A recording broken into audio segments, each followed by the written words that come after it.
नमस्कार, मी पंजाब तक आज आलो आहे मी सांगली जिल्ह्यामध्ये आटपाडीमध्ये हे पूर्वीचा दुष्काळ पट्टा होता, पण या ठिकाणी लिफ्ट इरिगेशनमुळे आता हे इथं हरित क्रांती झाली.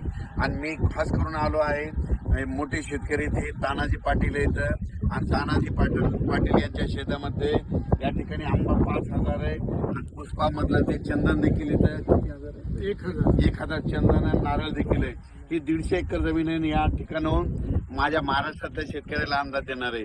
राज्यातल्या सर्वप्रथम शेतकऱ्याला सांगू इच्छितो, आज आहे 18 जून 2025. म्हणजे या राज्यामधलं हे आता जे वारं सुटलंय हे कंप्लीट 24 तारखेपर्यंत असं वारं राहणार आहे, म्हणून हा अंदाज लक्षात येतात. 25 तारखेला हे वारं बंद होणार आहे.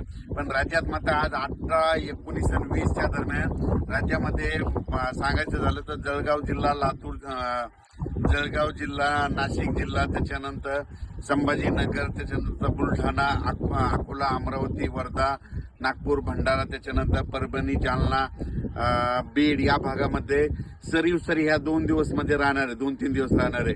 खूप काही मोठा पाऊस पडणार नाही, भाग बदलत पडणार आहे, सरी पडणार आहेत आणि सोयाबीन पेरलेलं आहे त्याला जीवदान भेटणार आहे, म्हणून हा अंदाज लक्षात घ्यायचा. म्हणजे सांगायचं झालं तर विदर्भ, पूर्व विदर्भ, मराठवाड्यामध्ये 2-3 दिवस सरीचा पाऊस राहणार आहे, सर्वदूर नसणार आहे, म्हणून हा अंदाज लक्षात येतात. पण राज्यात मग पाऊस कधी येणार तर राज्यात मात्र 20 ते 24च्या दरम्यान राज्यात हवामान कोरडं राहणार आहे, वारं सुटणार आहे, तुरळक ठिकाणी पाऊस स्थानिक वातावरण पडणार आहे, म्हणून हा अंदाज लक्षात घ्यायचा. पण राज्यात मात्र 25 जे वारं सुटलेलं आहे हे सगळं बंद होणार आहे.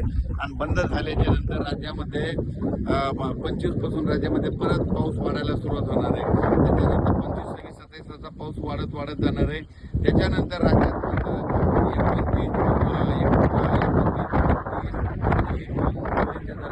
परत राज्यामध्ये पूर्व विदर्भ, पश्चिम विदर्भ, मराठवाड्या या भागामध्ये चांगला पाऊस येणार आहे.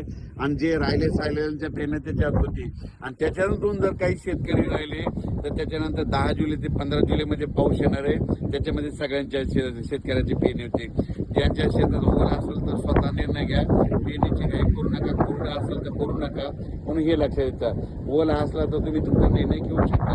आणि हे जे आटपाडी भाग आहे तर या ठिकाणी हे दुष्काळ पट्टा होता. पण या ठिकाणचे स्वर्गीय आमदार साहेब माजी अनिल भाऊ बाबर यांनी काय केलं, लिफ्ट इरिगेशन केल्यामुळे या ठिकाणी टँकर सुद्धा बंद झाले, सगळी हरित क्रांती झाली.